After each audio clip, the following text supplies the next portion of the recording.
Olá, eu sou Franci Dalma, sou enfermeira, professora da Universidade Estadual do Maranhão. Quero agradecer o convite do professor Aristóteles. Então, o convite foi feito para eu falar sobre o transtorno do espectro do autismo, o diagnóstico precoce e as vias de intervenções por meio do SUS. Inicialmente, nós precisamos relembrar, que o transtorno do espectro do autismo, na verdade, ele compreende uma díade, onde se tem déficits significativos e persistentes na interação e na comunicação social e também padrões bem restritos e repetitivos de comportamentos, interesses e atividades.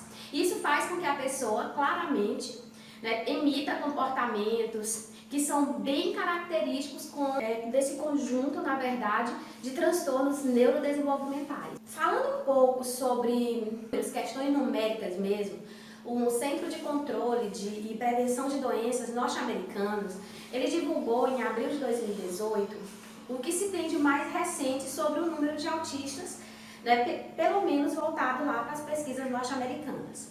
Então, pesquisa realizada entre 2014 e 2016, com crianças de cerca de até 8 anos de idade, eles perceberam aí uma criança com TEA para cada 59 crianças típicas. Então, nós percebemos que, na verdade, ocorreu um aumento de cerca de 15% nos últimos anos. Então, por exemplo, em 2004, esse mesmo centro realizou pesquisa e ele encontrou uma criança com TEA para cada 166. Então, nós percebemos um aumento enorme, se comparado esses cerca de 14 anos, de 1 para 59. Já que nós vamos falar sobre o diagnóstico, eu acho importante nós falarmos um pouquinho sobre as questões das dificuldades de fechar o diagnóstico especificamente. Primeiro, a primeira dificuldade é porque não existe uma definição muito bem consolidada. Então, já falei que, se for definir, trata de um grupo de transtornos neurodesenvolvimentais que apresenta aquelas características que nós já discutimos. Uma outra questão é que é um diagnóstico eminentemente clínico, ou seja, não tem um marcador biológico que fale, essa criança tem autismo, essa não tem. Outra questão é a frequência de comorbidades. Então, você tem uma criança no espectro do autismo que ela apresenta transtorno de sono, que ela apresenta transtorno de déficit de atenção e hiperatividade, muitas outras comorbidades podem vir juntamente com o TEA.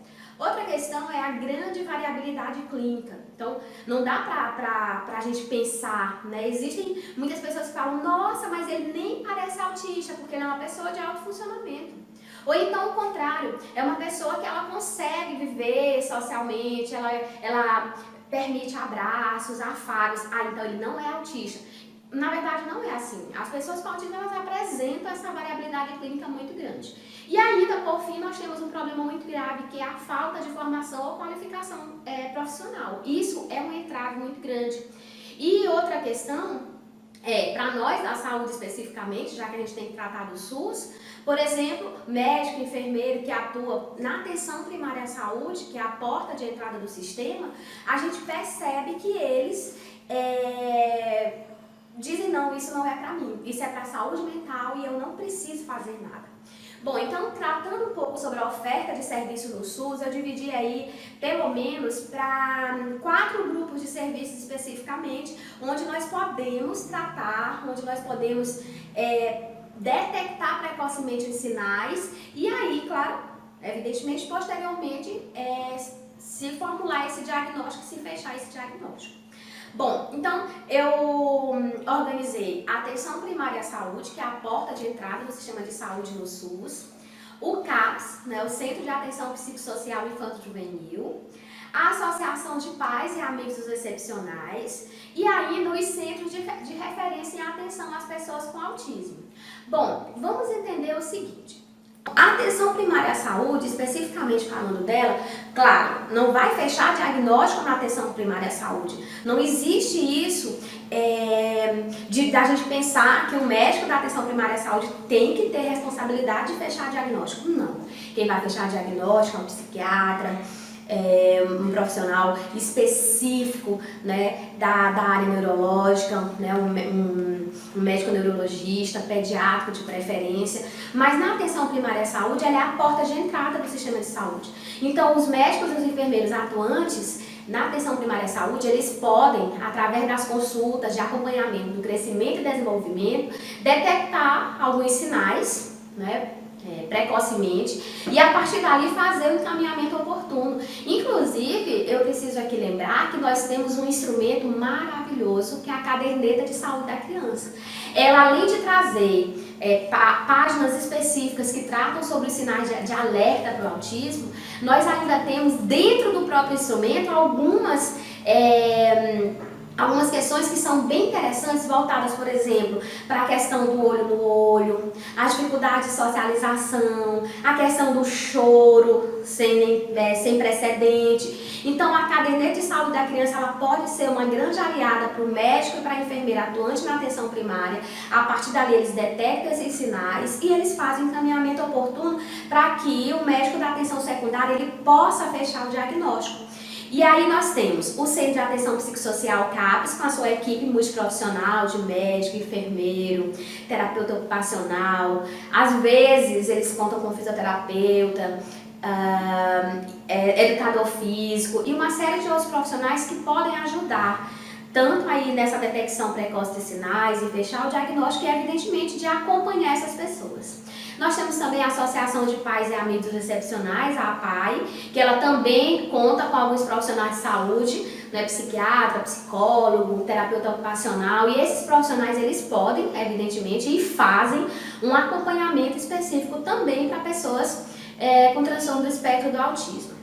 Nós temos os centros de referência, tanto de atenção específica para pessoas com TEA, e tem também os centros de referência voltados para outras questões infantis e que podem dar essa atenção através de neurologista, evidentemente, para as pessoas com autismo. Então, assim, dentro desse âmbito todo, né, de diagnóstico precoce no SUS, de intervenção, o que deve ser orientado aos pais ou familiares quando se faz esse diagnóstico, principalmente na saúde pública? Inicialmente, é preciso o profissional de saúde lembrar que o diagnóstico de transtorno do espectro do autismo ele pode causar sensações de impotência nessa família. E muitas vezes a gente tem relatos e vê em pesquisas, artigos publicados, que muitos pais têm transtornos de ansiedade, depressão. Tem até uma pesquisa realizada por nós, né, pelo nosso grupo de pesquisa, que demonstra isso. É necessário também procurar intervenções o mais cedo possível e a família precisa estar clara disso. E eu sei que são difíceis, muitas vezes são caras, mas no SUS existem essas intervenções desses locais, com esses profissionais, muitas vezes, claro, qualificados, capacitados para atender essas demandas dessas crianças. É fundamental a participação da família no tratamento e a família precisa ser esclarecida a esse respeito. O plano terapêutico estabelecido pela equipe multiprofissional, ele não deve ser seguido apenas ali. E a família também precisa saber que em casa ela vai dar continuidade a esse plano terapêutico. É preciso, em todo esse contexto de serviços ofertados, quer na atenção primária à saúde, nos centros de referência, quer no CAPES, na APAE ou em outros locais, as AMAs também, elas ofertam alguns serviços que são importantíssimos nesse aspecto. Então, a inserção, a continuidade dessa criança na igreja, na escola, em outros locais, para melhorar a socialização delas, é fundamental. O que os profissionais vão fazer? Que áreas principais? Esses profissionais eles vão ensinar habilidades que são necessárias para o dia a dia, que são necessárias para as questões de escola, né, as questões acadêmicas. Então vamos entender que pelo menos aí 4 ou 5 grupos de habilidades são essenciais. As habilidades comunicativas, as habilidades sociais, as habilidades emocionais, as habilidades funcionais e as acadêmicas mesmo. Dentro desse grupo de habilidades, por exemplo, de comunicação, pode ser ensinado o contato visual, a comunicação aumentativa alternativa, a linguagem expressiva e receptiva. E esses profissionais, eles têm qualificação, né, ou precisam ter qualificação para isso. Dentre as habilidades sociais, expressão facial, imitação, atenção, né, o próprio brincar. As habilidades emocionais de controle inibitório, de flexibilidade, resposta emocional, empatia. As habilidades funcionais, com autocuidado, né, de vestir-se, uso do banheiro, alimentação, higiene íntima. Tudo isso pode ser ensinado à criança e também nas habilidades acadêmicas, né, desde alfabetização, letramento e etc. Bom, Então, assim, para concluir, nós precisamos entender que, infelizmente, o sistema público de saúde ele ainda não consegue sempre atender às demandas dessas crianças, mas nós temos sim serviços ofertados. O SUS ele é um excelente plano de saúde pública, um dos melhores do mundo, apesar das dificuldades. E os profissionais de saúde, eles precisam sim qualificar-se para poder ampliar essa demanda de serviços e também para poder ampliar os horizontes do que eles podem e devem fazer. E aqui eu chamo a atenção da enfermagem, que ela pode sim, por meio das suas teorias, qualificar sua assistência, sua atenção, para oferecer, claro, intervenções de enfermagem, de ensino, por exemplo, das habilidades que eu discuti. Muito obrigada e até a próxima!